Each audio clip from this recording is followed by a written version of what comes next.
podcast is part of the Sports Social Podcast Network.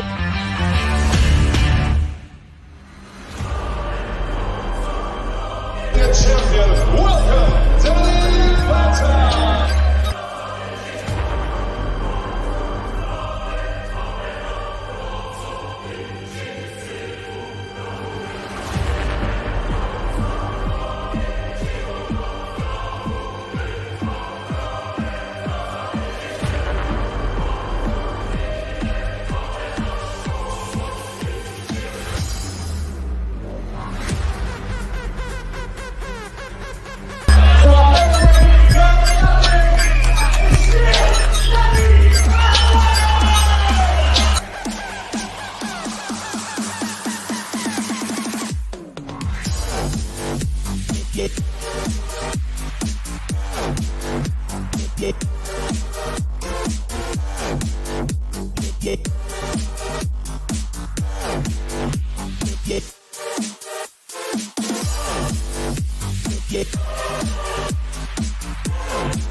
Hey guys, I'm Si. Welcome to A.C.E Podcast Nation, the home of the Danny Batten Fight Show. This is episode number 106, first show of 2022, and we kick off the year with an exclusive interview as we're joined by another top guest from the world of combat sports. Plus, we'll have our resident boxing pundit, Ben Doughty, join us a bit later to talk all the boxing's latest news. There's no results to talk about this weekend, so there's plenty of opportunity to send in your questions for me, for Danny, for indeed our guests, for Ben later on, whatever you want to ask. We're live on YouTube, Facebook and Twitter, so you can let us know on any of those platforms what you want to ask. As you know by now, A.C.E Podcast Nation, home to many a great show and series featuring top guests, expert analysts and more. So please do follow social media, subscribe to the YouTube channel, click that bell for notifications, really helps us out a lot. And if you prefer your podcasts in audio form, then all of our shows, the Danny Batten Fight Show included, all available via the Sports Social Podcast Network, the UK's first all sports dedicated podcast network. You can, as I say, find all our shows there. Plus, they do daily Premier League shows. They do podcasts on all different sports. So it's a great website for sports fans, I've got to say. But joining me, as ever, for the first time this year, it is former Cage Warriors champion, UK MMA legend, Mr. Danny Batten. How are you, sir? That's right, listeners. Yeah, got a bit of withdrawal symptoms now. It's been a few weeks since we've had any proper MMA going on regards to UFCs and stuff, but yeah, it'll all come to life very, very soon, I'm sure. Yeah, and it's ended up being a bit of a longer gap for us between shows as well. We normally have like a week, maybe two, but I think it worked out at like nearly 3, and it's all been a bit confusing, if I've got to be honest. I'm not used to it. But our guest this evening is on a 3-fight win streak, Bellator Heavyweight, currently ranked 4th in the world, none other than Linton the Swarm Vassell, fresh off a successful 2021. Welcome back to the show, my friend. How are you? Thank you. Great introduction as well. Thank you. All is good. Like it, mate. And people will notice. Thanks for having me, boys. People will notice, mate. It's nice and sunny where you are. It's not sunny. It's not. Is it? It looks nice. I don't think that's sunny out there. No, it's not. No, it's hot. But it's hot. It's hot, but it's not sunny today. It's lots of clouds. So for me, that's not a good day. But it is nice, so I can't complain. Yes, that's indeed, me mate. being spoiled, being out here for so long. But so I suppose the first place to start, Linton, is how do you assess your 2021? And like, how difficult was it with the pandemic, everything going on? Yeah. So frustrating because I was told I was fighting, like maybe February. Obviously, down the months kept going by. Then I finally got a fight in July. I got injured 3 weeks out. So I felt great going into it. And the weird thing was, I got injured at training, warming up.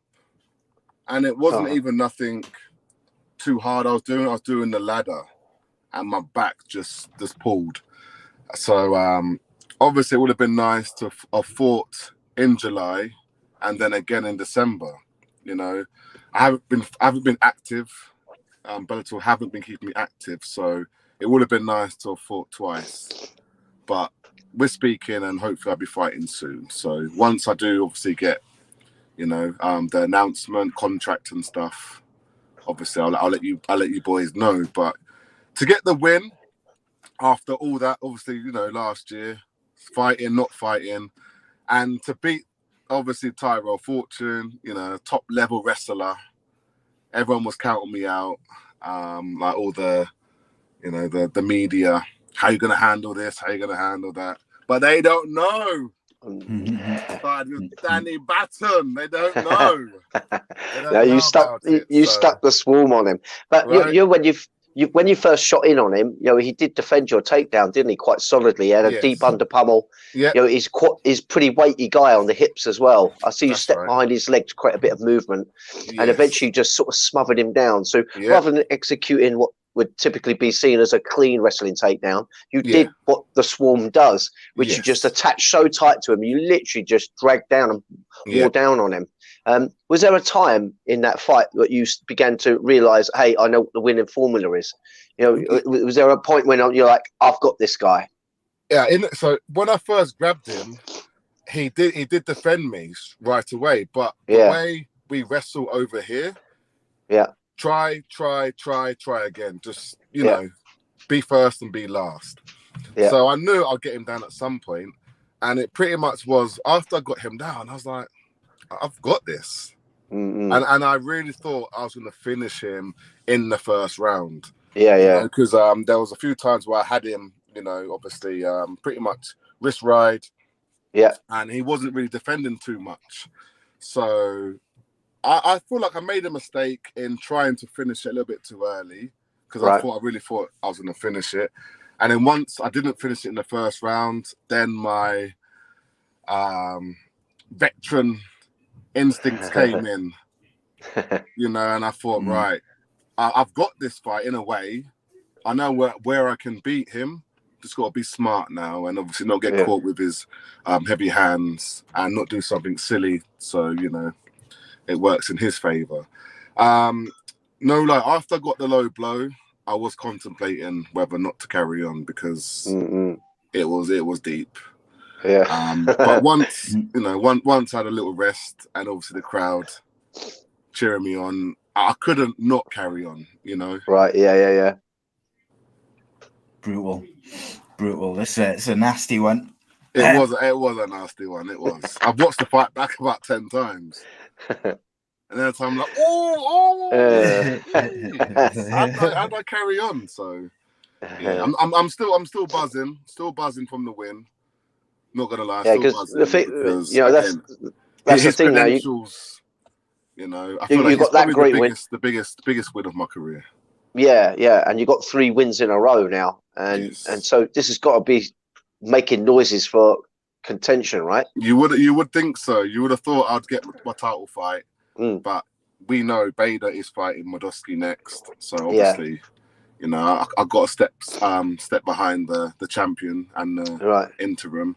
So yeah, my plan is whoever I got next, beat them. I'm confident, you know, I beat everyone in the heavyweight division, then fight for the title. People say, why don't you wait? But you know, you don't get paid waiting, do you?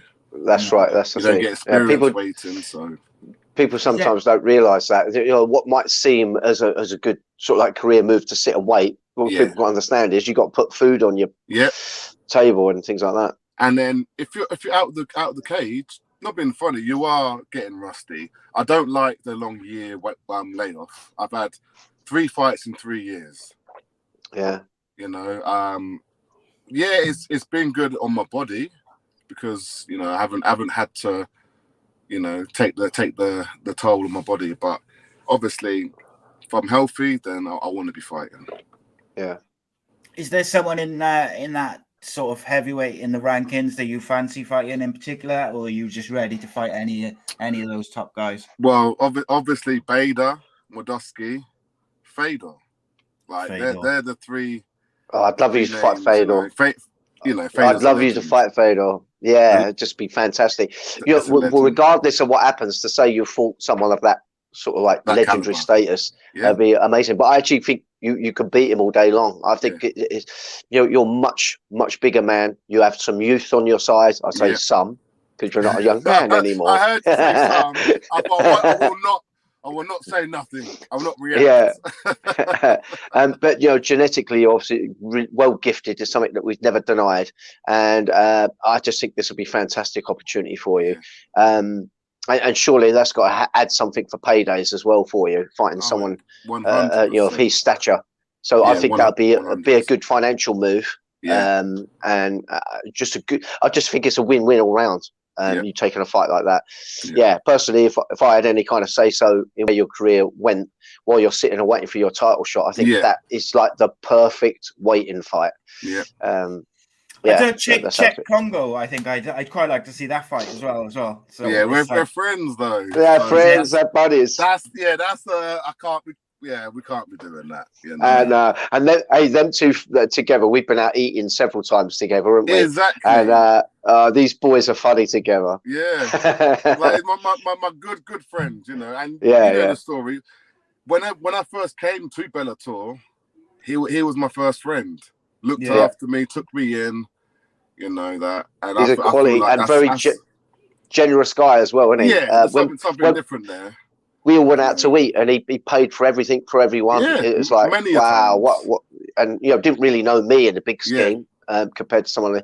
But he looked after everyone there that night when we all went out together. Quality guy. Amazing. I really interested in him. I've seen him obviously in pro wrestling as well. He's done a bit of that. I get him on the show then. Come on, we waiting for Danny. Come on. Yeah, let's get Czech on. Yeah, I'll reach out to him if you want. If you want to, that'd be great. That'd be awesome. And I'll put you two obviously in contact. Yeah, that'd be awesome if we can do that. Gaz has asked you a question straight up in the chat, Linton. He said, "How did you end up in the States full time?" Sorry, I didn't hear what you said. Sorry. Gaz in the YouTube chat has just said, "How did you end up in the United States full time?" So the story was I fought Emmanuel Newton, and I really thought, I'm gonna beat this guy. We trained our asses off in it, Danny, for this. Yeah. We trained everything. It didn't go my way. Obviously very disappointed, So it was let's try something different. And Danny was always saying to me, "Go here, go there. We don't have everything you want here. Go to this place, go to that place." So Danny was always giving me advice in how to get better, and obviously how to get, different training from everyone, because one place doesn't has it all. So after that loss, it was like let's do something different. So I hit up Black Zillions at the time, I think ATT and another place, and Black Zillions came back to me first. That's the end of the story. Went there one time for 2 weeks, and I never wanted to come back. So that's how the story went. Because it's interesting. Obviously, you're like a Brit out in America, but actually, the Bellator European side was quite active over in the pandemic. Once they got up and running, they were very active, and it was almost like we saw more of the European cards from a Bellator point of view than we did the sort of North American and the American. It really was. Which is obviously it's great. Look, we just want to see these fighters and you guys getting to fight in it. At the end of the day, you don't get paid if you don't fight. And and I don't know if that was what happened with me, because they didn't put me on the American card. Yeah. It would have been nice if I was in Europe, obviously, but it's just the way it worked out, So it's all good, I suppose. It's all good. At the end of the day, we just hopefully, touch wood, starting to get back to a bit of normality now, and things really hotting up. I would like to take you right back to the start, mate, because we've changed up the kind of the layup a bit for the show. Obviously, when you came on before, we did it recorded, and we sort of talked a bit more generally about MMA and stuff. And I did want to touch a bit on the real early days of your career and how did you get into combat sports and how old were you? Like way back in the day. So Cliff Hall, one of Danny's good friends and students. Does he even train anymore? I don't think he trains them. What does he? He comes back sporadically. No, he comes back sporadically. So again, Cliff Hall's one of my good friends as well, and he was fighting, doing very well at middleweight, and we would always play fight, as boys do. Who can do this? Who can do that?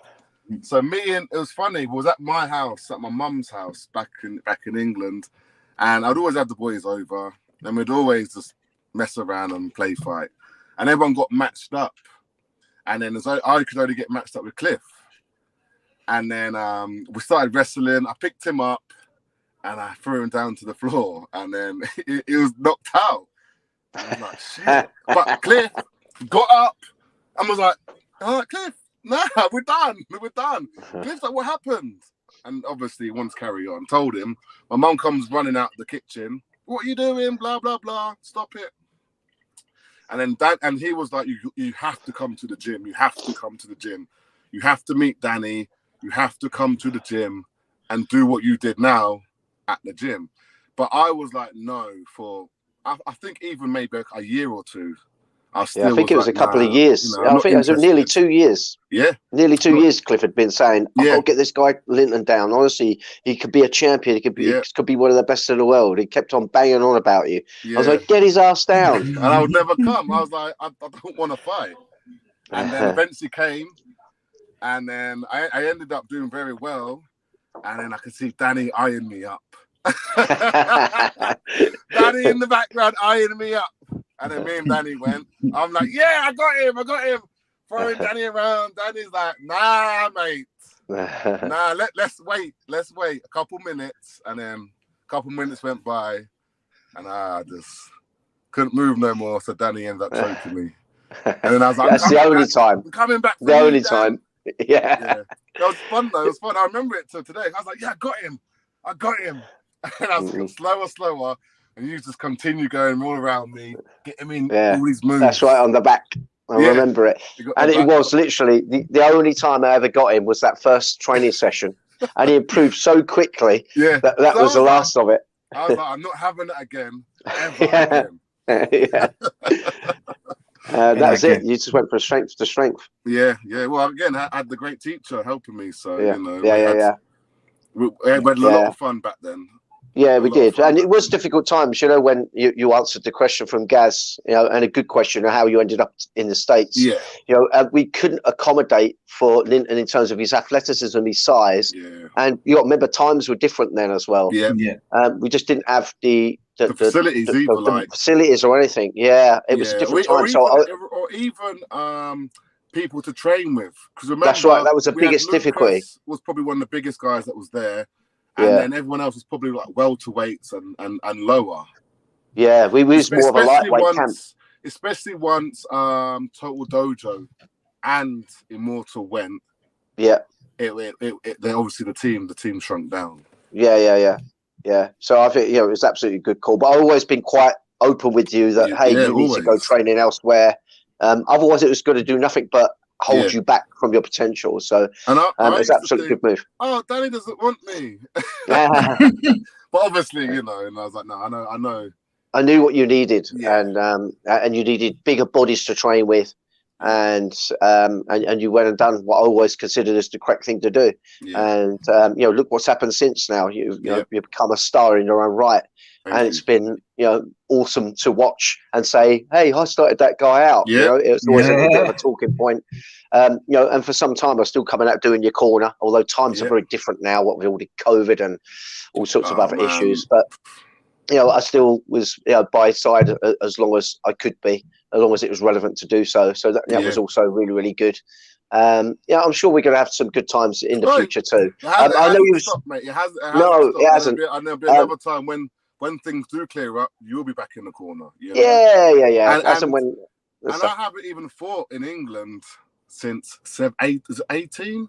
Yeah, it's been a long time. Been a while, hasn't it? Yeah. Yeah, and I know you was going to come over, wasn't you? But you couldn't get over. You was going to come back over and train for a little while and see your family, but there was a hiccup with that. Obviously, all the pandemics and stuff. Yeah. Couldn't fly back. Such a shame. And I was going to come back for Christmas and spend 2 months. That's right, so yeah. The embassy's closed. So once they open, I can come back. And actually, because we was all buzzing. Yeah, we was all buzzing that you was going to come. I heard the whispers that you're coming. I'm like, that would be awesome. Yeah. And but it never happened, unfortunately. I was so gutted. But it will slow down. I know. Issues that we're having. That's the thing. It's like this pandemic has stopped so much. Yeah. But Florida's been quite open, isn't it?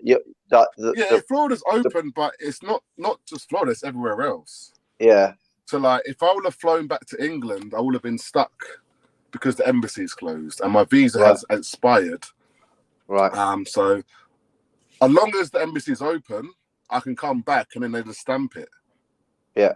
But because it's closed, I'll be there till it's open pretty much, and that could be months and months on end. Sure. So it didn't make sense me being sort of stuck. While I have obviously a house here, and obviously Yeah. Craig says, does that mean you haven't seen Danny's obviously new facilities in the place, the BST? You've been there? No, I have. Yeah. Yes, so I've been back many a times. So I was even back last year. Not last year. Before the pandemic. 2020. Yeah. Wow, 2020. I was back for December. So I've seen obviously BST. Yeah. I'm guessing obviously over the last year it has, obviously much more work has been done to it. Yeah. Because remember when I was there, I know a lot more things had to be done. The bathrooms weren't 100% finished. Yeah. He wanted more stuff done. So it'd be nice to come and see obviously another year of how much forward you've gone. Yeah. I like it. Yeah, it's one of those things that like obviously both yourself, Linton, and Danny, experienced guys in terms of the fight game, and things have moved on massively in terms of facilities and the things that are available to fighters now. In terms of like you look at even just some of the UK fighters who've come out with the UFC or with Bellator or even with one championship over the last couple of years, who've come out to the States and you see them training with various top teams around the country, and it's only going to improve their skill sets by training with different coaches, different teams, stuff like that. That wasn't available to when Danny was fighting. That wasn't available. And with you, like you're an experienced fighter, like have you noticed a difference in the quality of fighting generally over the sort of maybe the last 5 or 6 years? I have. Not so many people are just one-dimensional now. That's one of the biggest things I've noticed. A lot of athletes here know, either the striking and ground, or vice versa. They might obviously be better at one discipline, but they're good at both. Where I felt like before, back in the day, you was only really good at one thing. If you was a striker, that's all you was really good at, and you'd get submitted. And in the same, if you was a grappler and you couldn't get them down, you're probably going to get knocked out. And I felt like it was that way for a long, long while. Now, I feel like times have changed so much. Not just with the training, not just with the, obviously the fighting part, but like with the training part, obviously strength conditioning, that's a big part of it as well. Compared to what I used to do back in the day, to now, it's so different. It's so different. For the better, though. I remember when I came here, I was like, "What? The session's finished? Like we did like 35, 40 minutes." I'm used to doing an hour and more, but they're like, "Nah, because you got training tomorrow." So obviously, you don't need to break yourself down every day. Yeah. Where I thought if I wasn't exhausted every day, I had a bad session. That's how I used to think, but I know that's not the case. I guess you learn a bit more about as well. I think not only the facilities and the ability to train with other teams, but also I think things like sports science and nutrition and that sort of stuff. All that knowledge in combat sports generally has progressed massively, haven't it, over the years? So it's a bit more, like you say, whereas back in the day, you would have trained till you dropped, sort of thing. Yeah. Whereas now, it's maybe that's not the way to go and things like that. But it's only a good thing at the end of the day. I think. Of course it is, and your body's not getting bumps, getting beaten up as much. Yeah. Where I think I had to hit hard every time and spar really hard, grapple really hard, do 10 rounds here, 20 rounds there. Yeah, some days it's great to do it, but every day, obviously, you can't. 100%. You know, it catches up with you after a while. Yeah, I say to I say to quite a lot of guests, like, when your job is to get punched in the face every day, like, it's going to take its toll. Yeah, and that's just the way it is. And I think it's about being clever about it and saving those big hits for the big fights. I guess. Yeah. And, well, you don't want to take him in the fight, but yeah, save him. Yeah, for you the know fight. what I mean, though. Because now I only spar really once a week. All right, okay. Yeah, where before obviously it was twice. I think back in England it was 3 times, right? Yeah, we should do it with 3. So what I'll do, obviously fight camp, I'll step it up. But when I'm out of camp, I'll sometimes I won't even spar. You know, just obviously it's that you don't want to, you know, get that scrambled anymore than it needs to be. So what would your general week consist of then? Like, if you're not in fight camp, just a general week. So I'm not in fight camps usually, maybe once or even twice sometimes a day. So Monday will be just MMA drills, and then Monday that's at 10 o'clock for like an hour 20 minutes. The evening will be Henry's kickboxing class. We'll do kickboxing drills. That's about an hour as well, maybe hour 20. And then Tuesday morning is sparring. It could range anything from just boxing, a couple of rounds, kickboxing and MMA. So he sort of tricks your body, and it's not always 5-minute rounds. So we could do 10 3-minute rounds, you know, or we could do like 5 5s. Just depends on obviously how he feels. And then maybe take the evening off. It's do as you please in the evening. It's show up and work on something you like. Run a few errands, take the time off, you know, go see some friends or something. And then Wednesday is wrestling in the morning. Wednesday afternoon, 2 hours after, is strength conditioning. And then that's how the week sort of goes. Thursday is like Tuesday, and then Friday is like Wednesday. Yeah. Okay. And then what about like nutrition and stuff? Obviously, you're a heavyweight. Yeah. Like what sort of calories and food do you take on generally per day? So I don't work on calories. I just eat when I'm hungry. I eat pretty good. Now and then have my cheat meals. But yeah, pretty much eat a good 4 to 5 meals a day. Try and add in my smoothies and stuff like that. And just get my cheat meals in moderation. You know, some days you can have. It must be so much nicer now, because I remember when you used to do light heavyweight. I mean, you was a massive light heavyweight. Hard.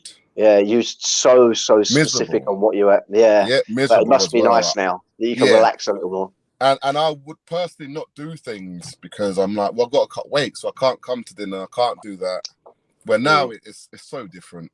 You know, I can go out and do things and not worry how much I weigh.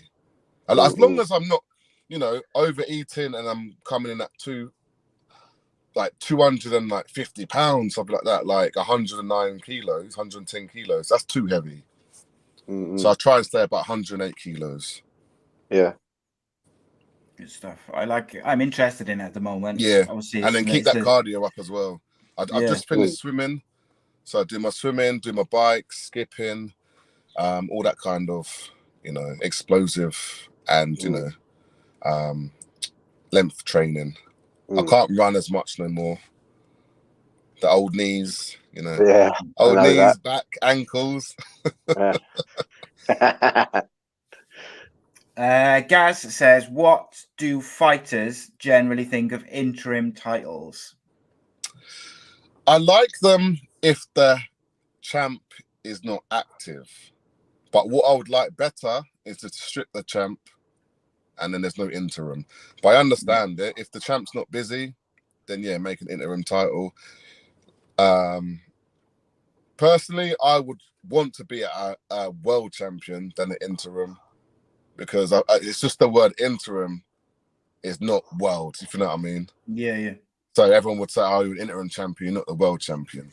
So it's good for when champs aren't active, but obviously the real deal is what I want. Yeah, it's a weird one. I know what you mean about like if fighters aren't active and stuff like that. You can see why they create an interim. I'd understand if someone's injured. Yeah. Then okay, you're injured. That's okay, no. Then interim. But if you're just not fighting or doing other things, then you need to come on, take the title off you, or something needs to happen. You need to just come back in and start fighting. Yeah, 100%. I agree. I didn't like the fact that they created the Cage Warriors interim title. And they did.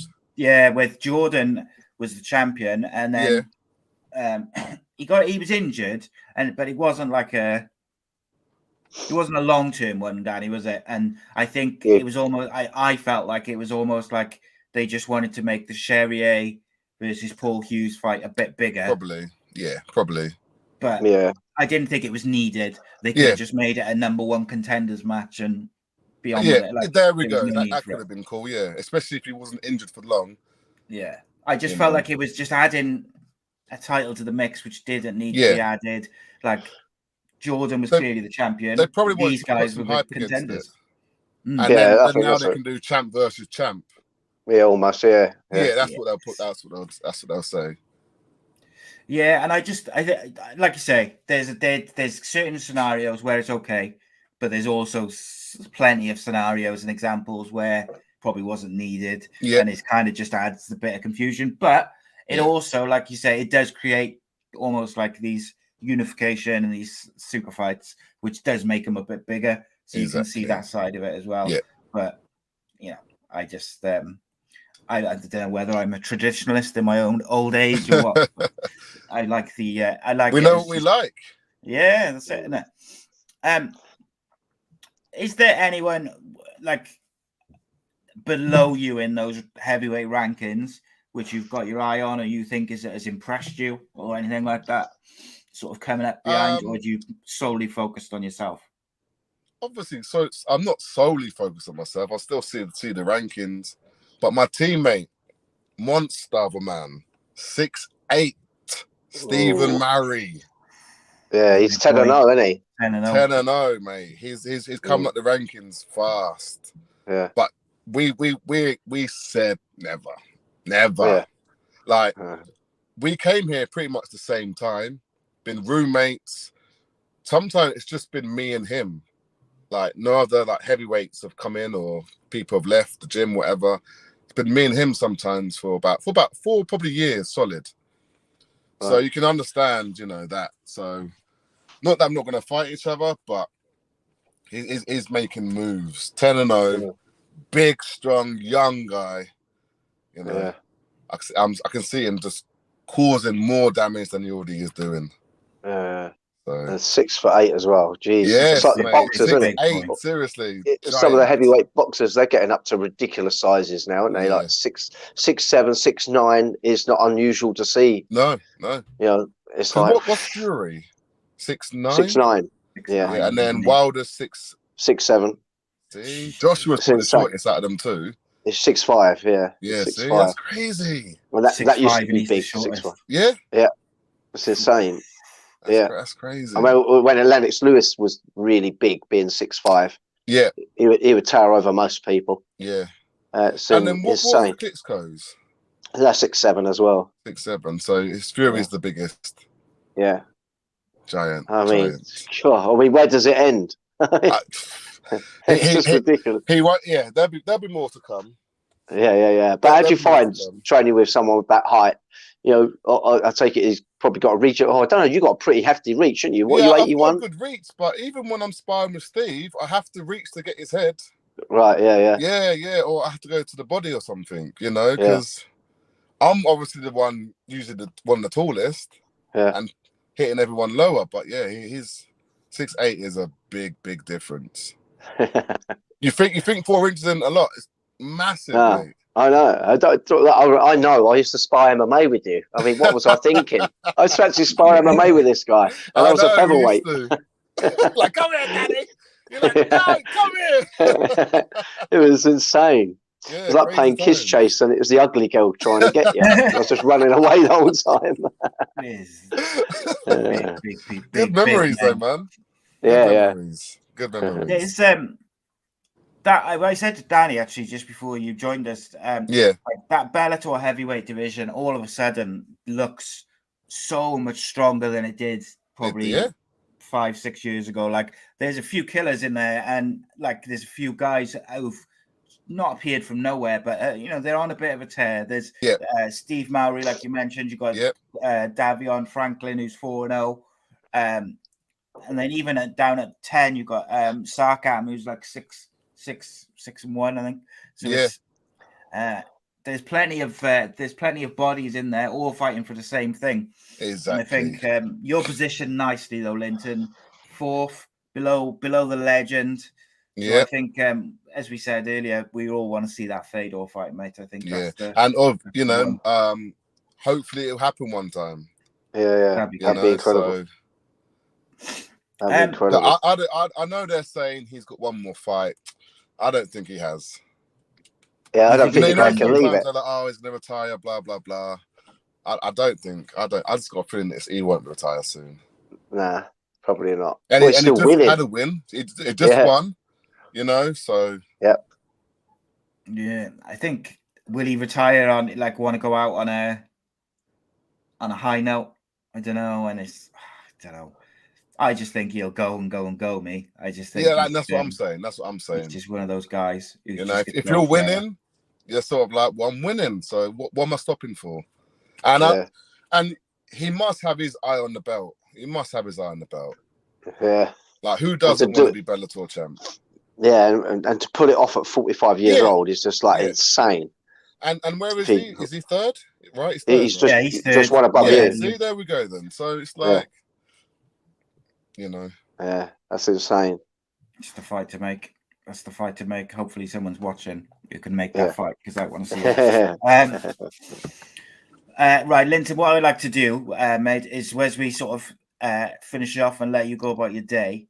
We play something called a one-word game. So I give you a list of names from combat sports, and you just say the first thing which comes to mind when you hear that name. Doesn't matter what it is, just whatever comes to mind when you hear that name. Right then, Linton Vassell, the one-word game. First name on the list. He's a big boy himself. Tyson Fury. Legend. Interesting. Canelo Alvarez.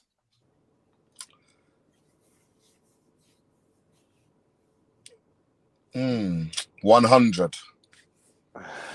Interesting. Jake Paul. Ha! You can swear if you want to. No. Well, with Jake Paul, he's doing exactly what he needs to do to get the names, to get the publicity, to get the fame, the money, everything. That's why I said because I'm not hating on him. I don't like him. I don't hate him. Well done, bruv. Yeah. He's making it all happen, isn't he? To be a YouTuber, to get all the numbers, and then to get to fight Woodley, and then to knock him out clean. Fair play, bruv. Yeah. What do you think? Woodley's an interesting one. Sorry, just to interrupt, but Woodley, what the hell happened to his career? He was doing great, and all of a sudden, he just top of the world. Became it was after he won the belt, then that was it. Yeah, I don't know whether that was out, and then I think whether it just satisfied him, and then I don't know whether something changed in his training or had nothing else more to chase. But he just don't seem the fighter he was. Bizarre, really bizarre. Yeah, it's a difficult one. We'll come back to it now. Ryan Bader, current heavyweight champion of the world in Bellator. is next. I'm watching you, Brian. I'm watching you, mate. You're next, mate. You want to get him. Paddy the Baddy Pimblett. Interesting. Definitely that. Interesting, because again, he just jumped on the scene. I know he's been around, jumped on the scene, and all this hype, and he's delivering. So yeah, he's. I saw he was. Diego Sanchez has taken a real dislike to him on social media. Yeah, and hasn't he retired? I'm not sure. Okay, I thought he might have. I thought he had. He probably. I thought he had. But it just seems to be that he's getting everybody's attention at the end of the day. He is. And as a guy who's coming up, that's what you want, isn't it? Is you want all these different people calling you want everyone talking. Yeah. Everyone talking. And he's doing it right. He's good with his social media as well. Yeah. Apparently he's fighting Cowboy in March. That's going to be a good fight. Yeah, that is. I mean, Cowboy is quite a bit bigger than him naturally. Yeah, he is. But I feel like Paddy will get the job done. Yeah, he's got to keep his hands up. That's the thing. And funny enough, someone's just said that in the chat. I think, but I think also he's got a good team around him, next generation, and they would have seen that for the first time he did get caught in his debut in the UFC, but he also, just went through it and did his thing. Yeah, but he's so surprisingly. Didn't he admit that he had some nerves? He admitted it, sort of thing. Oh yeah, isn't it? It's a long time coming. I think that's all that was down to, largely. Although I do think there can be improvements in his striking. You got all that hype against you now, so that extra pressure. Everyone's watching. You're this. You said that. You can do this. You can do that. So you're gonna have to obviously be on your best performance. It was interesting. Someone on Facebook, I think it was, some guy said to me, Cowboy will just take Paddy down and he'll tap him out in like 30 seconds. And I was just like, dude, have you never watched Paddy the Baddy fight? I can tell you haven't by just saying that. Yeah, what he said. In my opinion, if it goes to grappling, that's Paddy would probably be more end up subbing them or something. And mate, he's done some incredible submissions. I think Cowboy's more likely to catch him and knock him out than he is. And that's the thing. I agree. I've seen Cowboy fight so many times. He has a submission game, but he's a striker. He does. He's predominantly a striker, although he can wrestle some as well. He's a well-rounded character, and a lot of people just associate him as a striker, but he can grapple some. He's knocking everyone out. Yeah, but that said, he's not someone that just hunts for the subs. I would say, on the ground, Paddy would edge it on the ground, regards potentially putting it away with a submission. It's a big name for Paddy. If he goes in there and he taps him out or knocks him out in a minute, suddenly, even though it's only his second fight, because of all the other stuff which has gone with it and the deals he's signed and all this, because he's all that hype. Yeah, big name in it for his second fight in. So it's going to be interesting. You got to remember, not long ago, Cowboy was fighting Conor McGregor, and now Paddy second fight in. So that was maybe 2 years ago. Yeah, something like that. No, 2-3 years. 2.5 years ago. Was it in COVID era? I think it was. It was. I think so. It was. Yeah. Mental. Last couple of names: Dana White. Money. Money. Love money, man. That's it. Money, bro. Pay people. Pay everyone else. Conor McGregor. Oof. I don't know with this guy. I'm gonna say disappointed because he came out amazing, and then now he's just turning into the horrible person. I don't know what's happening with him. Just beating up people, spiraled, isn't it? Smashing up stuff, spiraled out of control. Disrespecting your wife. Man, you're disrespect. Get numbers and views, but come on, man, that's someone's wife, and you're shouting she's in your DMs and stuff. It's weird what's happened with him. Yeah. it's money, mate. It changes people when like there's money and there's money, and like the amount of money that he made from the Mayweather fight. You know, yeah, that money for the Mayweather fight was like, I don't know. It's difficult to put into words like how much money, how much difference that is to just your run of the mill having like a successful MMA career and being the champion and being the face of the UFC. He could have done all that and still maybe not earned as much as he earned from that one fight with Floyd Mayweather. And I just think it's probably gone to his head a little bit. I don't know. Oh, it has gone to the head. He smashed up that bus. Yeah. Yeah. Like, come on, that was insane. That was insane. That's a hooligan. Yeah. It is. It'd be interesting to see. Like, I just think he's going to go one or two ways. I think he's either going to retire or he's going to find you know why? Again. Because he's got too much pride to retire. Obviously, especially losing to Dustin. Yeah, twice. And he's like, I didn't lose, you know. Yeah. But he's got to come back with that fire, hasn't he? He's got to have the same fire. He's already saying he wants that rematch. yeah. He wants to fight everyone, doesn't he? Yeah, he wants to fight everyone. And you know what? He will get it. And you've seen the posts of them saying him versus Oliveira will be a good fight. Yeah. Watch him get that fight. Yeah, that's insane though, isn't it? He's just jumping the queue. Yeah, he's jumping the queue. I don't like that. Interesting. And then the last name on the list is Fedor. What do you think? Please. I know you said one word, but please. Come on. Give me him. Let's go. But obviously legend, but please, let's get this. Yeah. It's interesting. There's a lot of because of COVID and everything which has gone on, we've been in many ways deprived of big cards, which would have happened not necessarily in the UFC, but in other like Bellator. You mentioned haven't been as active as what we would have wanted. One championship has had to cancel some big events. They've released a lot of people as well. I interviewed Thorn Lee and Gary Toonan because they were fighting for the featherweight title on December, whatever it was, 16th or something. And I'd interviewed them and I had it already. And then they cancelled the event because of COVID. And like that fight was built up for over a year of just promos and like it'd be an awesome fight. And they moved it. And it is frustrating, I gotta say. But hopefully the rules over there are crazy. You have to be out there 2 weeks before.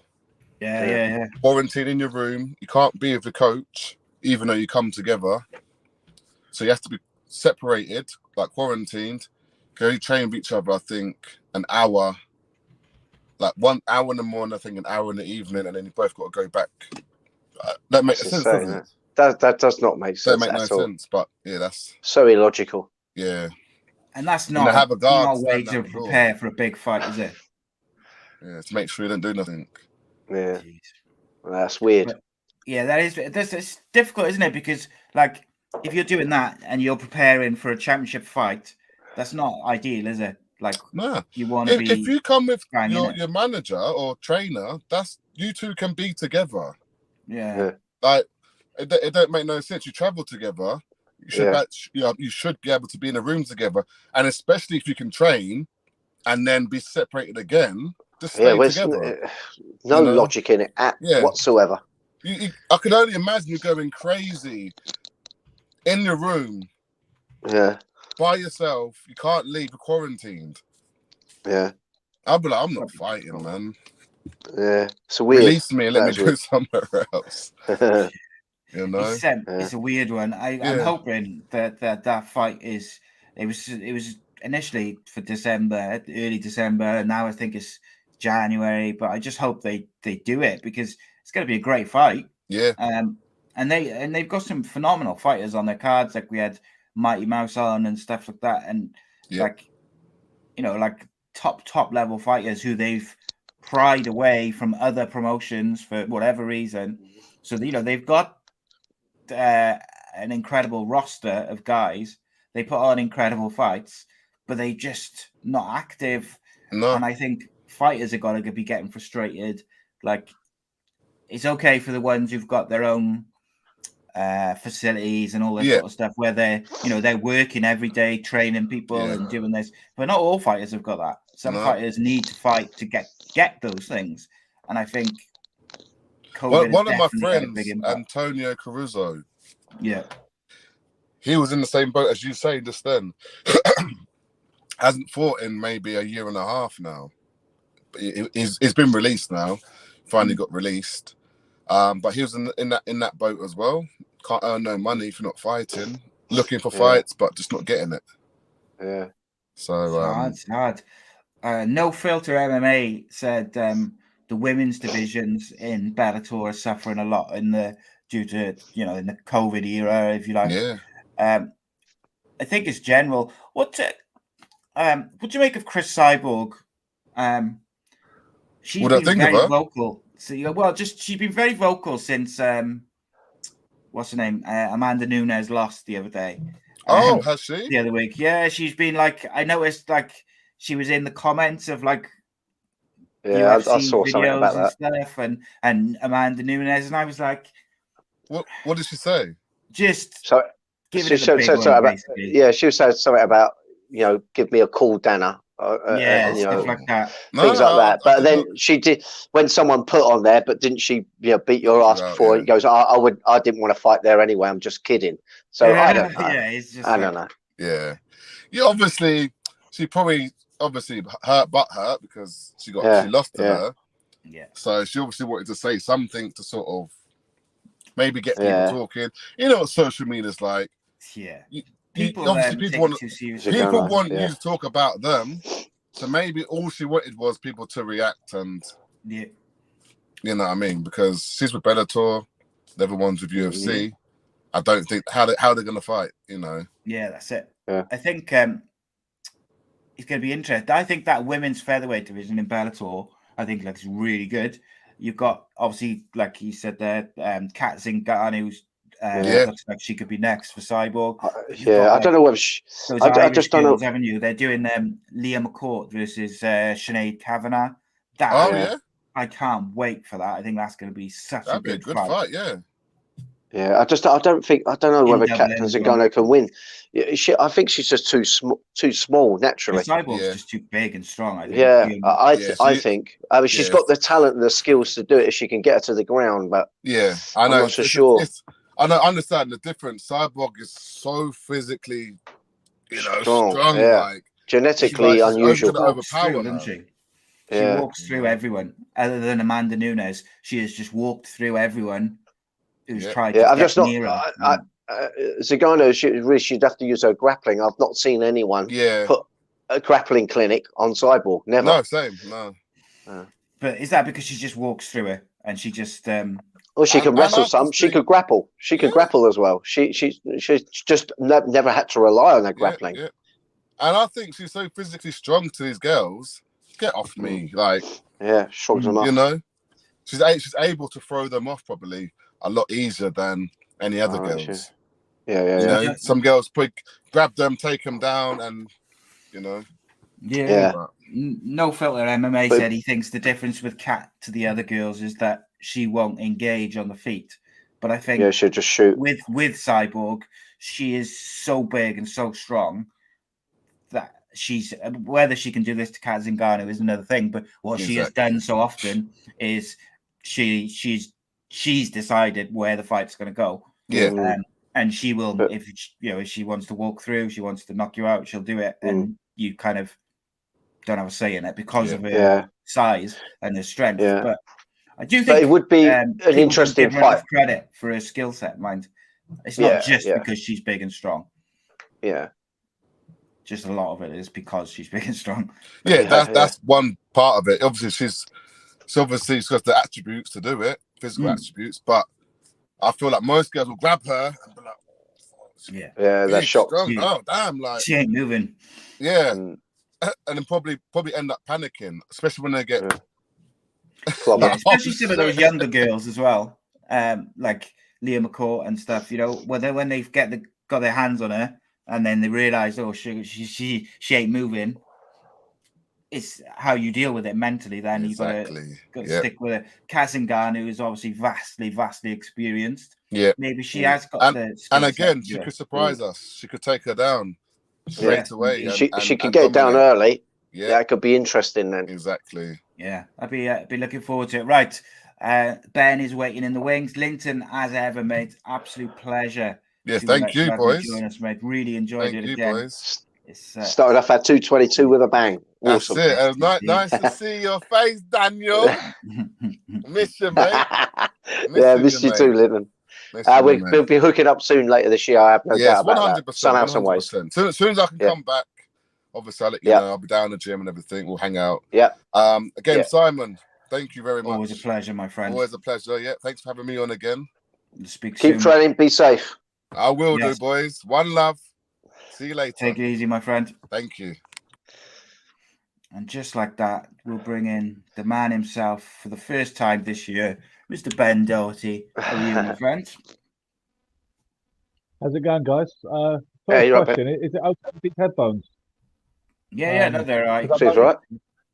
Yeah, but as long as it sounds okay for you, because I noticed last week for some reason it was a bit quiet, your audio to me. So no, it's not too bad. We can hear you all nice and clear and stuff. So it's all good, as it were. Cool. Good Christmas and New Year, my friend. Yeah, it was okay. I mean, it's obviously because I don't drink. It's not the more traditional kind of celebrating that some people get into. Sometimes I do wonder, why do we have to do this? We've done it for 2,000 odd years. Should we try something different this year? But it never gets supported. So Christmas it is, mate. I love Christmas. Danny's like Mr. Christmas. It just feels a bit, Danny, like everything goes on hold. And when when you're self-employed and in the personal training business, all the work dries up. It starts dropping out in December. People start cancelling because they're going to office parties and stuff, and they think, sod it. I mean, January is always great, of course, traditionally, because you know why? The New Year's resolutions and time to get rid of any, the excess gains they feel are made. But it does feel a little bit like things are on hold. And when you go to visit family, I remember there's why I don't do certain things that I do, that they do in my life, like watch mainstream TV or Coronation Street and stuff like that. It's good to remind yourself why you live the life you live as an adult, and you don't necessarily have to do certain things. So that was good, Spot on. It's been obviously there hasn't been any fights, but there's been plenty of news and different things going on in the world of boxing. One article which caught my eye the other day was basically what's next for Deontay Wilder. And the three fights which came up were Anthony Joshua, Andy Ruiz, or Usyk. Is there any of those names which stick out for you, and who would you like to see Deontay Wilder fight? I think the Joshua fight is a good fight. That would be. It won't happen, I'd imagine, for obvious reasons. But that would be a great fight to make right now. If you were able to steer Usyk and Fury towards each other. I know Dylan White's, got his he's in the queue, and there's certain wranglings going on there, which no doubt we'll address. But Wilder and Joshua was a big fight. It was at one point it seemed to be a bigger fight almost than Fury and Joshua. When Fury was sidelined, whatever, and they were talking about it an awful lot about 3 or 4 years ago. And Eddie Hearn was just saying we made them offers, and I mean he was very keen to make that fight in particular. And there were the usual kind of claims and counterclaims about who it was that was ducking who and who was holding it up. And I think Joshua Wilder is still a very intriguing fight, isn't it? Because they're both showing their vulnerabilities, both big punchers. Wilder is like an historically huge puncher, whatever limitations he might have. So I think that's a good fight. I mean, I think Andy Ruiz is an interesting fight against anybody if he gets himself in on song again and in some sort of shape again, because they're talking, as you probably heard, that he may still fight Fury in March or April if they can't hammer out this deal with the mandatory WBC challenger Dylan White. So that, I mean, that's interesting. Sure, I mean, I think Wilder Ruiz is an interesting fight. I think it's interesting to see how much Wilder has got left. Tyson Fury the other day was talking about his trilogy, and he said, as great as the fights were and as lucrative as they were, he said they take years off your life, was the way he put it. And I'd be interested to see how much it's taken out of both of them, going forward, particularly Wilder, who was the loser of the last couple of fights. Usyk, I mean, that is still intriguing. Yes, I mean, all of those. I think it's still interesting to see where if Deontay Wilder wanted to retire, I wouldn't quarrel with his logic, and I would like to see him get out, even though he's made insensitive comments over time about wanting to kill a man in the ring and all the rest of it.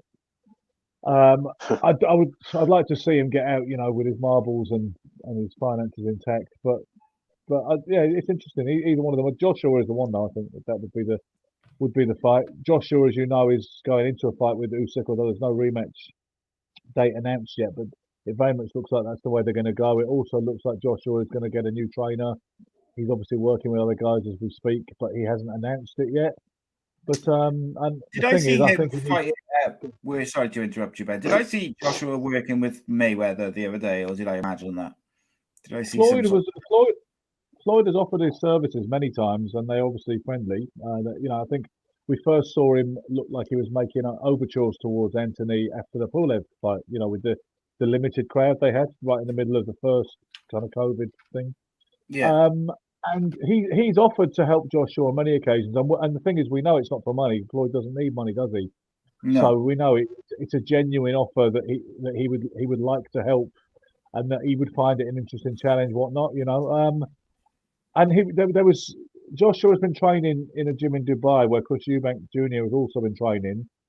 And there was the picture the other day of Joshua working the bag with Floyd Mayweather looking on. So he might be, sticking his dimes worth in. I know that Anthony Joshua's been working with a guy called, I think his name's Anthony Chill Wilson, who I hear from other guys in the business that they say he's a good trainer who knows what he's doing. Because do you know what? Danny probably recognises this from the world of MMA as well. You don't always need a massive CV and a resume in training. There is an element of luck involved, and the trajectory you get off that first great fighter or that mainstream big name. Sometimes you get guys who are quite obscure who are really good coaches, and if you give them the opportunity, they will show that they can shine in that role. So, like I say, Anthony Chill Wilson is the name that I've been hearing, but who knows? I mean, he's worked with a bunch of guys. And you mentioned, obviously, Joshua and the mandatory challenger being Dylan White. It was something to do with the purses, I think, was decided. What's the latest with that regarding all that palaver? I'll try and break it down as quickly and clearly as I can, but bearing in mind it's a situation that doesn't make sense at the best of times. Dylan White is the mandatory challenger for Fury's WBC heavyweight title, right? Yeah. Now, in this era of belt obsession, he's not just the number one contender or the mandatory challenger. He is something called the interim WBC champion. Now, the significance of that, it's a fancy kind of inflated status for the number one contender, but the significance of it is you can charge a sanctioning fee for the belt. You can't charge a sanctioning fee to be the number one contender, can you? Because there's no hardware that you can offer them that they say, well, you've got to pay for it, because it costs however many thousands it costs. So that's why they do interim champions, so they can charge more sanctioning fees. That the sanctioning bodies love belts, and they proliferated them to a point where it really is, getting beyond. It's gotten beyond ridiculous by the 21st century. So now here's the thing: as the interim champion, supposedly their rules state that he is entitled to a 45-55% split in Fury's favour, right, in favour of the champion. But they also say that is a possibility for the interim champion. That is the high end for the interim champion. He might get 45% of the pot, right? They also suggest it might be 70-30. That's the range for interim challengers, interim champions who are mandatory challengers. 70-30, between 70-30 and 45-55. I've never heard it can be. I do believe there's a discretionary aspect where they can, at their discretion, they can suggest something else, which they have done. They've said, based on the fighters' drawing power commercially and their previous earnings running up to this, that split shall be 80-20 in Fury's favour. Dylan White and Eddie Hearn are arguing the toss with that. They're pressing for the 45%. And if they don't get that, they obviously want more than the 20%. And they said they are petitioning both the WBC directly and also in arbitration with the WBC. So they're appealing to the WBC and the arbitrator, depending which one pays off for them, if that's the case. And then if they get forced to fight for 80-20, then Eddie Hearn said they're still going to, Matchroom will still bid for the fight, aggressively for the fight, he said, in the last 48 hours.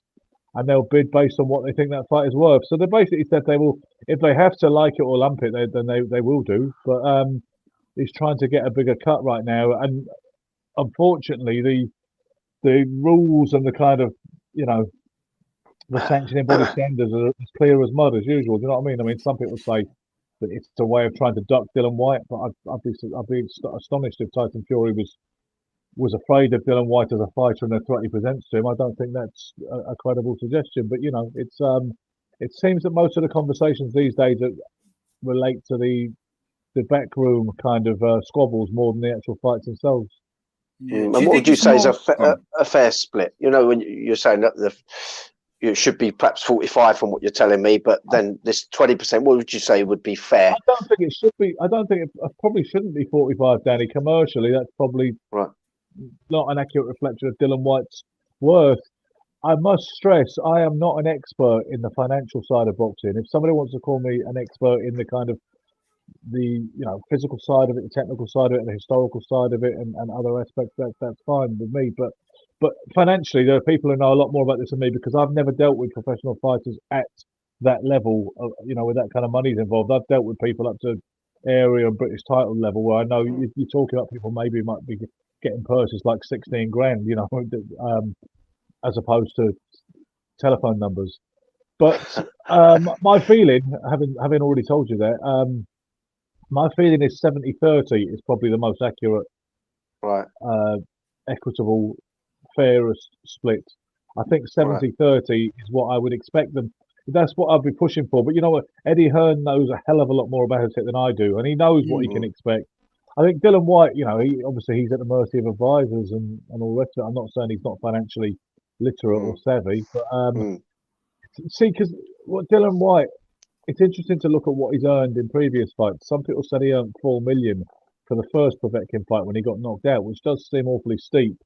And then people who would know tell me he earned officially $300K for the rematch, which was in Gibraltar, which had reduced amount of fans because we were in the pandemic.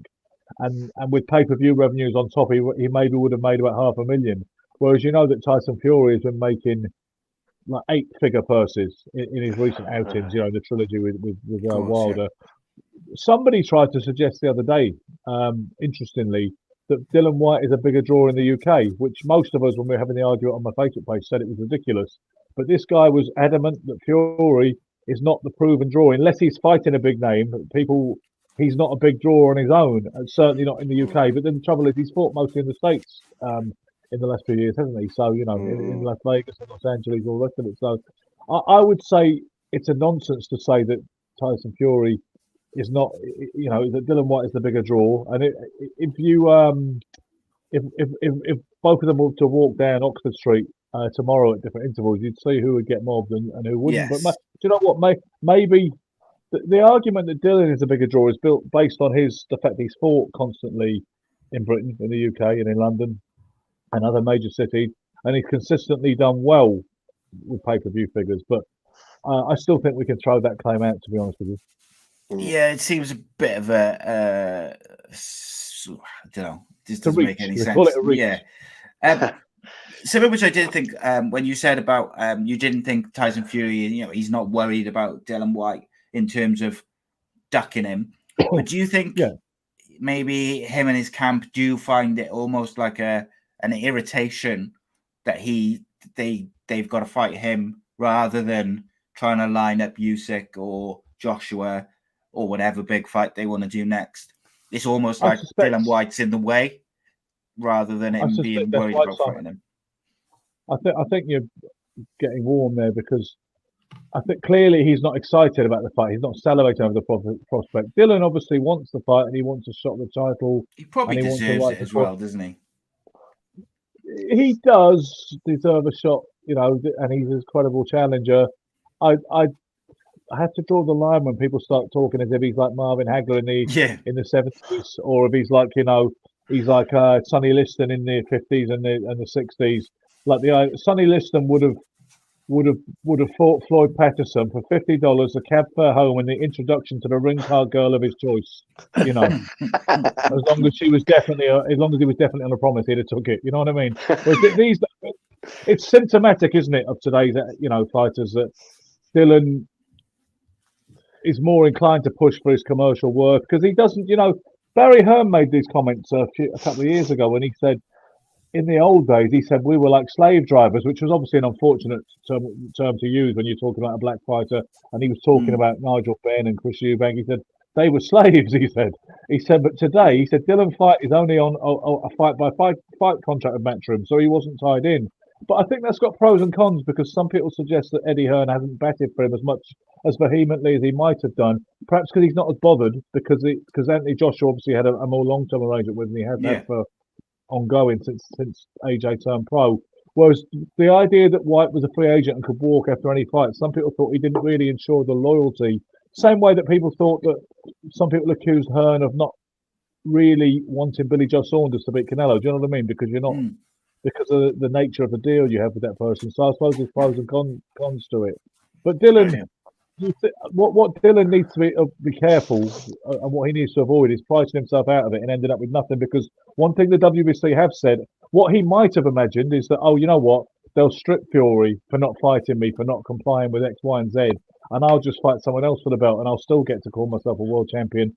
The WBC have said they're not going to do that. When talks have broken down about 3 weeks ago, Mauricio Sulaiman, the president of the WBC, said to Bob Arum, "It breaks my heart, but go and find someone else to fight and fight without the title." He said, "While we sort this other mess out." He said, "We're not going to take it away from you." So what he said, he gave his blessing for Fury to fight either Robert Helenius, which hasn't got too many people excited, or Andy Ruiz in the States. And he would just defend his lineal claim to the championship and his Ring Magazine status as world champion. And they leave the WBC belt on ice while they sort the business out with White. So the WBC have already said they're not going to strip Tyson Fury. And if need be, they give their blessing for him to fight someone else with their belt not on the line, so it would seem that their sympathies lie with Team Fury, really. Interesting. Very, very interesting. Some other news which caught my eye this week, previous guest on the show, Gavin Gwynn, who's obviously the current Commonwealth champion, is signed with MTK Global. Now, I'm very, very happy for him. Gavin's a phenomenal guy. He's such a nice guy. He's worked so hard over the years. So I'm excited for him. But I wanted to kind of get your take on what it actually means for a fighter. Like, what's the difference between where he was before he signed to being then signed with MTK? Well, MTK are a powerhouse, and they can make things happen. I think that's what it comes down to. It's whether the people can get you the fights. If you look at, and it's about momentum as well, and pushing in today's climate. You look at someone like Frank Warren, he's a legendary promoter, he's a Hall of Fame promoter, he was pretty much the unchallenged kingpin for nearly 30 years in British boxing. But things happen, guards change and power shifts. And when you look at Billy Joe Saunders, who remained, loyal to Frank Warren for a long time, and they split amicably when he went to Matchroom, but he came to the realization that Warren couldn't deliver those fights for him anymore. Fights that he would have once been able to deliver because of his position in the pecking order that he can't deliver today. We spoke about MTK in one of these previous episodes. And as I said, they've had a meteoric rise. Some people are, suspicious about the kind of genealogy of that, but that's the way it is. And MTK can make things happen and can get you places. They can get you the big fights, and they'll look after you. It's like they'll give you guys you can beat instead of guys that might beat you. You know what I mean? That's a big part of moving fighters. Sometimes when no one looks after you and you're thrown in a little bit, and it's a question of things are stacked against you. You're the B side, as they call it, the away fighter. It's a harder uphill struggle when you get someone like MTK to look after you, as well as they have a lot of they've got a lot of shows, they've got a lot of money, and they've got a lot of influence. So that's what is going to empower Gavin at this point. Yeah, and I think he's well positioned, obviously, as the Commonwealth champion. He's coming off a couple of wins. So I think, from that point of view as well, he's nicely positioned to go to the next step in his career. And, wish him well. I hope he does really well as a fellow Welshman as well. I noticed I saw on your Facebook earlier on, you bumped into Joe Calzaghe. Was that recent or was that? No, that was 2015. I meant to say in the story caption that it was 2015 because the whole thing was I was still drinking then. I've not had a drink for nearly 5 years. And I didn't want people to think I'd relapsed. And I suddenly read that. I now know you can't edit story captions because I thought, I wonder if you can edit this. Click on the dots, but you can't because I didn't want anyone being like, "Are you on the beer again?" Yeah. But what? That was sometime in 2015, and we'd done an interview. It was an evening with Joe Calzaghe. Interesting link here. It was an evening with Joe Calzaghe at Grays Civic Hall in Essex, and the promoter of the event was Lee Eaton, who's now an MTK promoter, who's doing great things with them. I mean, Lee has had a meteoric rise from the unlicensed, Essex promoter who used to put on shows with some of the stars and used to stage his own little unlicensed shows. Now he is really, really doing well, with a powerhouse like MTK. So Lee did an evening with Joe Calzaghe and he had me do the interview on stage. So we went through Joe's career, but we had a few beers. It was a night. It was a good night. And then on the way back, that was on the train with me, Joe, Darren Barker, a few other people, and we were drinking cans of Kronenberg. And obviously I thought this is kind of cool. I'm drinking with Joe Calzaghe on the C2C. I wonder how many people actually recognise him. These pissed up Essex birds on the way back home, whatever. And that was what it was, yeah. But no, that was a little while ago now. Yeah. So one of the stories which I did notice, obviously we're without fights at the moment generally, but there is some coming up. There's some news. I wanted to ask you about British bantamweight champion Kash Farouk, former British bantamweight champion, who's retired age 26.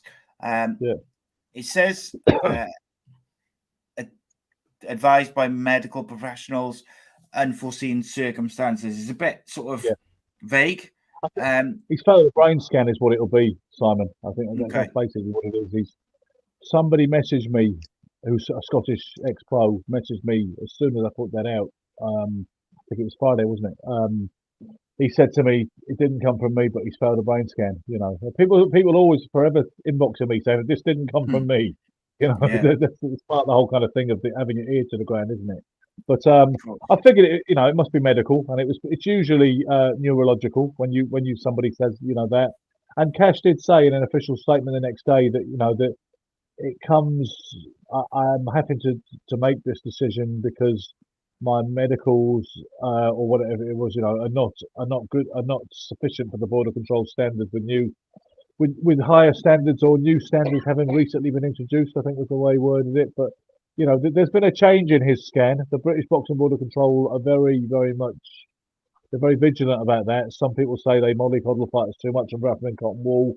I've known many fighters have their license either withdrawn or they've never been granted one in the first place when they were a great amateur, looking to realise their dreams as a pro, and they had that taken away from them because the board didn't give them a license, But I think the defence, in favour of the board is always that we've got the best safety record. I don't know if this is true, by the way, but it's always regurgitated that we've got the best safety record in the world in this country, and that's something that the border control jealously guards, and that's why, So it is a shame because Cash was a really good fighter.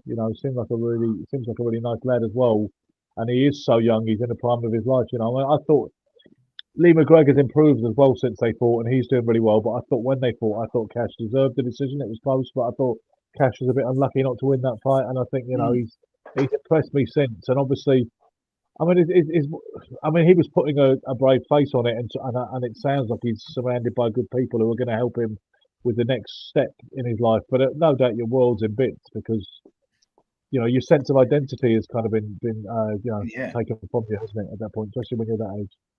Yeah, I mean, age 26, won 16 of his 17 professional fights. He is poised to go on to big things, I would imagine. He's it's all he knows. And to have that ripped away from him is brutal. fighters struggle enough when they're old and it's all over and they can't fight anymore. You know, there's guys like Evander Holyfield who want to keep going, so an arm or a leg falls off. You know, and so many other examples. So it must be that much.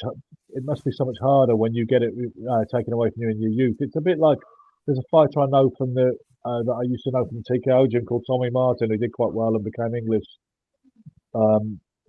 light welterweight champion. Then he lost the fight to John Wayne Hibbert, who's another localish sort of lad from Essex.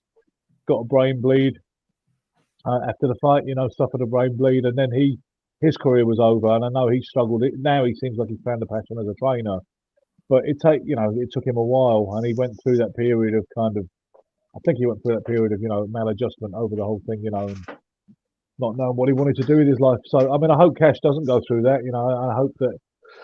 They say he's going to be involved in other things now in the business, and the people that he's been working with up to now are going to find a role for him. You know. Yeah, I hope so. I mean, Danny, obviously as a former fighter yourself, to have that ripped away from you at such a young age is hard. It's particularly when you're at a young age, but you have achieved quite a lot already, and you're on the brink of sort of really, going on to special things. That must be very difficult to deal with. Yeah, I mean, I hate it as a trainer, seeing young talent come up through and then they meet girls and you don't see them fulfill their potential, but when a fighter's committed and they're showing so much promise and then can't, get it fulfilled and you can't see what their overall success would have been. I mean, that's just utterly cruel. Because that's obviously personal to the fighter themselves as well as a coach. But yeah, that I can't surmise that that's a very nice situation to be forced into. It's such a shame. On the plus side, if there is an issue, which there seems to be, they've identified it now. They've identified it early, and at least we're not talking about a far more tragic story. Exactly that. 1 year, 2 years, 5 years time. Where we say, people like, Johnny Owen, the Merthyr Matchstick, who died in 1980 fighting Lupe Pintor at the Olympic Auditorium in LA. He apparently it was later detected because they didn't have MRI scans in his era. They had CAT scans. Remember that those were the kind of precursors to the MRI, and it was found that he had an abnormally thin skull and that he shouldn't really have been boxing at all. So that was obviously a tragic kind of heart-wrenching situation. So. At least that's not going to happen to Cash Farouk. I mean, I've got to look for the positive spin on it, and I hope he's able to see it that way. Yeah, at the end of the day, we don't want to be sat here talking about a 26, 27-year-old man who's had a life-changing injury or worse, and we'd be asking the question, why wasn't it picked up beforehand? So, do you know what I mean? Exactly. We can't have it both ways, and it is hard to deal with, but I think you have to err on the side of backing the board of control when they make these decisions, because I think they are making them in the fighter's best interest. I think that is, pretty much incontrovertible, 100%. Really. Just to finish off, Ben, I wanted to kind of talk about. Obviously, we've got no fights at the moment, but there is some fights coming up in January and February. Of note, some good ones as well. So we've got next week. Got Joe Smith Jr. versus Callum Johnson. No, we haven't. He's out because of COVID. Yeah. So that's a good start to the year. But we have. You keep going. If you get stuck, I was just going to say. Then there's I think towards the end of January. Is it now the Eubank Jr. one? When was that rearranged? Yeah. Eubank Jr. versus Liam Williams is on. Liam Williams is training at Adam Booth's gym in Red Hill area, and a good friend of mine called Mick Guilfoyle, who trains a very bright prospect called Jermaine Brown, a middleweight kid, middleweight's at middleweight. I should know which one he is, and I have to, but he's definitely one of those divisions. And he's been sparring with Liam Williams and learning a lot and enjoying it. And apparently Liam Williams he's looking good. He's looking focused under Adam Booth, and I've heard good reports about him. I hope that the date doesn't change because the Border Control said there's not going to be any boxing in January at all because of the pandemic and because of not wishing to place any more strain on the NHS. And I can't remember exactly when the rescheduled date was. 29th. Once already. It can't happen then. They must have rescheduled the date. And especially because it's in Wales as well, because Wales have got a ban on all sporting events, crowds and everything at the moment. So they're going to have to reschedule that for February, aren't they? But I hope it comes off third time lucky without any kind of hitch. Yeah. But we have got Amir Khan versus Kell Brook, which we're all cannot wait for in the middle of February. I can see the excitement is overblowing. Very quickly, Danny, you really looking forward to seeing Amir Khan and Kell Brook fight? Yeah, I'm up for that. I'm motivated for it, and I think I'm just fight starved over the New Year and Christmas. So I'd watch a Taekwondo bout and enjoy it right now. Well, go on, Ben. Well, I'm saying I think the Khan Brook thing. It is many years too late, but it's got the intrigue factor because I think it's harder. I think it's harder to call them. There's more intangibles now that they're both over the hump than there would have been had it happened when the fight was hot and at the kind of more biting point for it to happen. And when people ask me who's going to win, you know what, honest to God, I don't know. And it will be an interesting. I mean, there might even be a car crash type element to it, but I think it is intriguing. And I don't feel inclined to make a pick. I just like to see what happens, when the bell rings. But there's been a lot of good fights announced this week on the Zone for February and March. You've got Jesse Vargas versus Liam Smith. You've got the third installment of Juan Francisco Estrada versus Roman Gonzalez. Their trilogy dating back to 2012. Both two previous fights are classics. You've got John Ryder's fighting Danny Jacobs at the Alexandra Palace in March, that reminds me of those great old international, non-title fights you used to get, where a big, notable American would come over and fight a British hero, and I think that's like a throwback fight. Doesn't need any title attached to it. You've got Wood versus Conlon, Lee Wood versus Michael Conlon, the Irish star, which is March the 12th. You've very interesting is Michael Mackinson, the Portsmouth lad who's had a meteoric rise from last year since he signed with Matchroom. He's fighting the hotshot, devastating puncher prospect Virgil Ortiz Jr. They're fighting March 19th at a venue to be announced. That is a really bold piece of matchmaking for Michael's people and from Michael's people and Eddie Hearn. But fair play, that's an interesting fight. And you've also got Martinez versus Josh Warrington. Josh Warrington will get a chance to become a two-time IBF featherweight champion because he's fighting Kiko Martinez, which is going to be March the 26th. So that's all pretty upbeat stuff, isn't it, for the first quarter of the year? And Josh Taylor's fighting in Scotland as well, isn't he? He is. But Catterall. What's that date? Because I think that date was affected by the February. Of February. Oh, that's fine. Yeah, Jack Catterall. Yeah, that's an interesting fight as well. It's I think you strongly fancy Josh to win it, but it's it's something that Catterall was promised a shot before Taylor became the undisputed champion. I think Taylor is a really special fighter, and I think these are the years when he's going to prove that legacy. People are talking about fights. I mean, he's got to get Catterall out of the way, and Danny will know this kind of logic too as an ex-fighter and a trainer, that you don't take anybody for granted, and you don't look past the immediate obstacle in front of you, because we've seen, he ignores history, is doomed to repeat it, and all the rest of it. But people have been talking about, fights with like Terence Crawford, and Josh Taylor himself has said he fancies the idea of stepping up to welterweight and fighting Crawford. There's also the likes of Javonta Davis versus, who's fought light welterweight recently. Exciting fights there, aren't him they? and Taylor would be a great. There's a lot of legacy defining fights out there for Josh Taylor. And it'd be interesting to see his first performance as the undisputed champion of the world, because we don't have many of them in boxing. No, and those fights you mentioned there, like Javonta Davis, and they're exciting fights for Josh Taylor. But you've got to fight what's in front of you first. So he needs to make sure, doesn't he, against Jack Catterall. So I mean, Josh should be a big star, really, but he's not, is he? His last fight for all the marbles was on the Fight TV app. Now, I've done unlicensed show commentary on Fight TV, so I think Katie Taylor has a bigger profile in this country than Josh Taylor. And I'm not saying I begrudge Katie that profile. That she's done really well. Of course. But Josh should be a bigger star than he is, and I think maybe somebody, perhaps partly it's organic and it's to do with personality and whatnot. But I mean, I've met him a few times, and he comes across as a personable, bright lad. So I think maybe somebody is failing in promotionally at the moment, because he should be a bigger star than he is.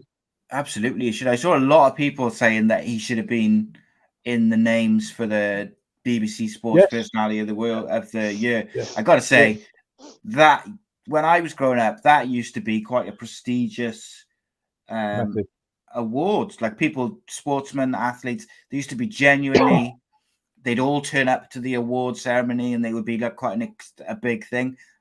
The amount of people, didn't it? Yeah, the amount of people who said, "I'm not interested, don't care," like fighters and footballers and whoever it may be.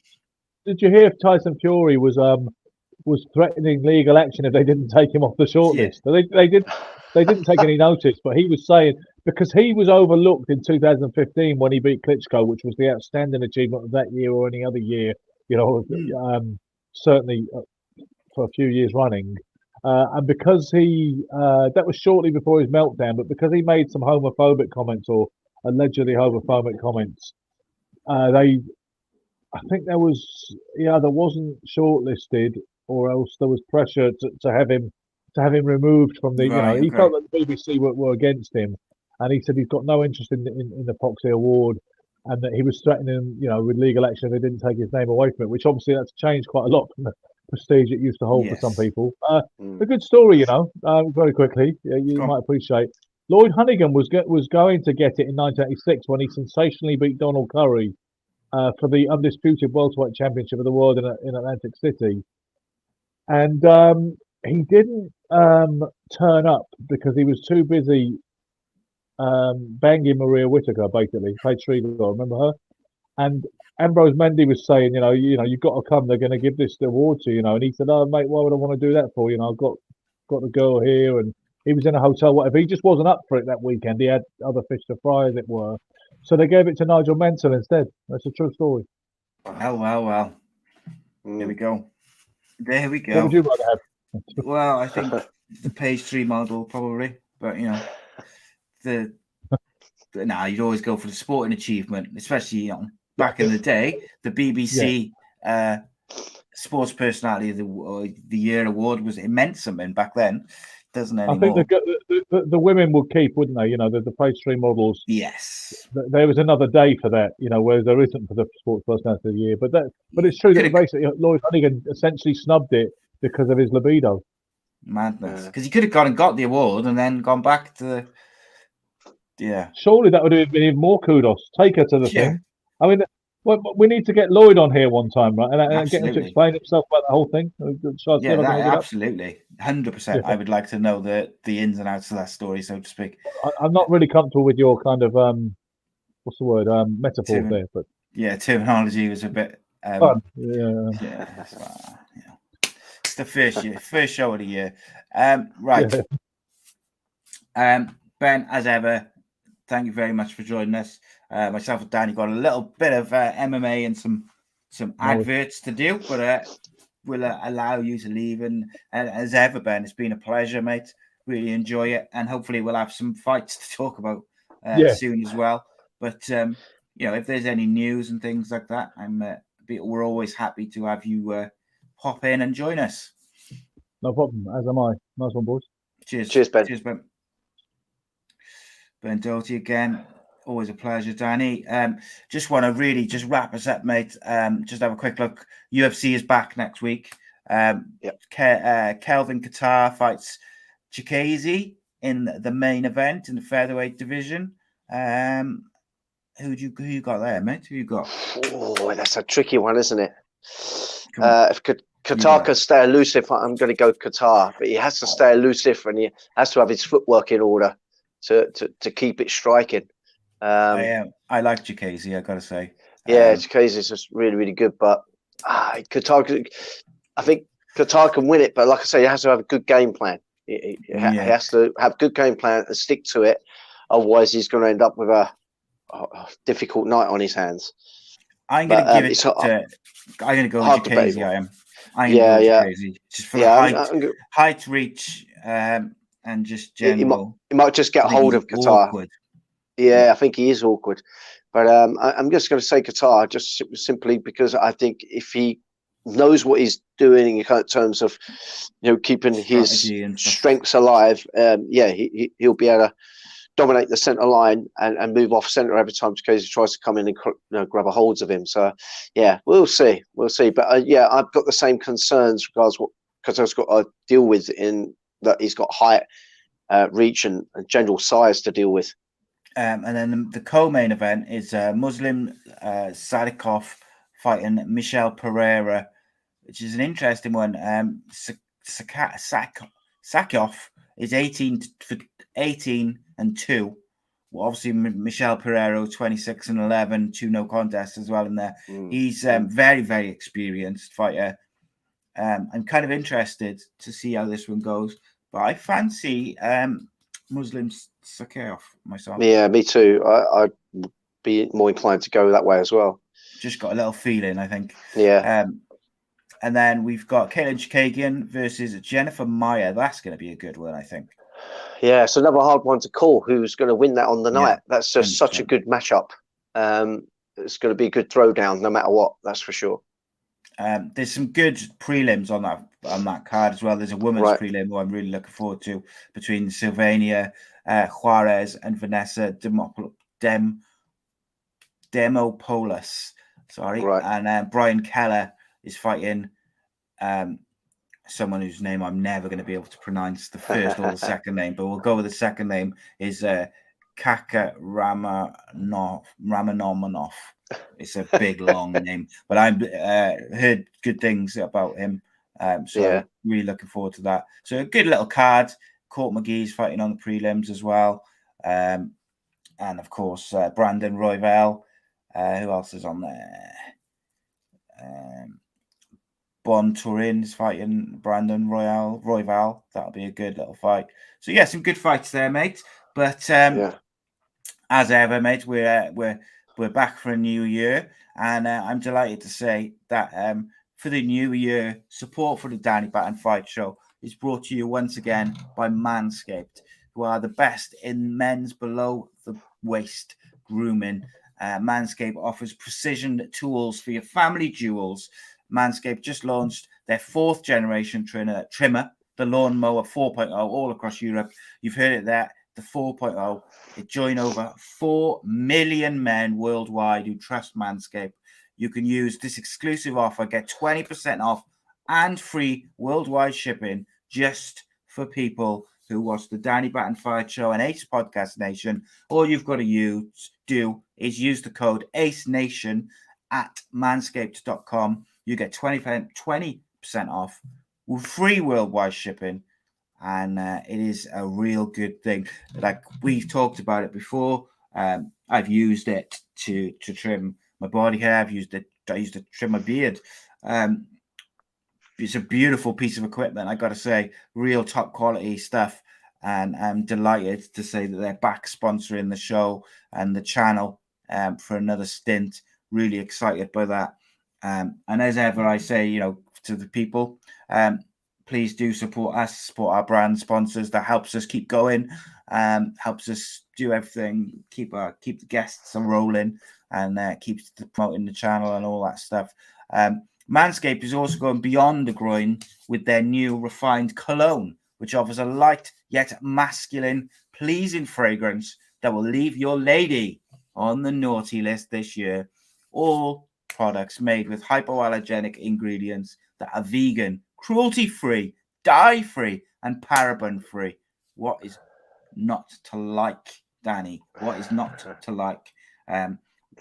Got some little package coming myself, as of you, so we can update the people on what that's like as well. See what they look forward what to they're that. Gonna send us. Yes, we've also got a few other little things in the pipework to really give you guys some cool stuff. I've already got a VPN thing, so if you need a new VPN, go to ExpressVPN. I'll give you the link now. In fact, if I can find it, he says. I can't find it now. I'll post it on social media now. But we got an we've got a VPN sponsor. We've got a merchandising thing happening. We got some support from a TV media type people.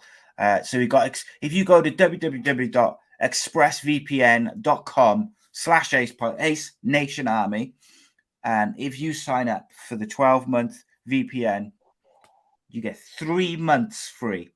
3 whole months free. And, with the VPNs, if you don't know what one of them is, look, many websites and apps are blocked or restricted depending on what part of the world you're in. Certain countries censor the internet. They don't let you access the websites freely. So, for instance, what I use it for is Netflix in America, Netflix in Australia, far better than the UK versions. So what you do is you've got the VPN app, you download it, you click to America, you go into Netflix, and away you go. It's unbelievable. I know some people use it to watch football on a Saturday afternoon at 3:00 because it's not available in the UK, but change your place to Saudi Arabia or whatever, and away you go. You can watch the football. But most of all, VPNs protect your privacy. They encrypt your data with security that is, I don't know how to describe it. It's sending so if you're in like a McDonald's or an airport, a train station, something like that, and you're sending messages, people can intercept that stuff. Sending an unencrypted messages is potentially risking your privacy. A VPN will protect you, when you're out and about, when you're on an unsecure internet connection in a McDonald's or a coffee shop, things like that. It's absolutely worth it. They've got 9.5 out of 10 on Trustpilot. And one of the reasons I'm so vehemently supporting ExpressVPN is I've used them for the last 5 years. Before they sponsored the channel, I already used them. So the fact that they sponsored the channel is just an added bonus now because I was already using it. It's an absolutely phenomenal service. And if you sign up for a year, you get 3 months free. But also, they do a 30-day guarantee. If it doesn't work or you don't like it, they'll refund your money. So there we go. That is us. That is our sponsors. Please support them. Support us. Support the people. Support Danny Batten, the legend. Danny, as always, it's a pleasure, my friend. We somehow still managed to go 10 minutes over our time, even though we had no fights to talk about. But I blame you. I blame Linton and Ben. Linton and Ben. They just talk and talk. They're not here, then we can blame them. I love it.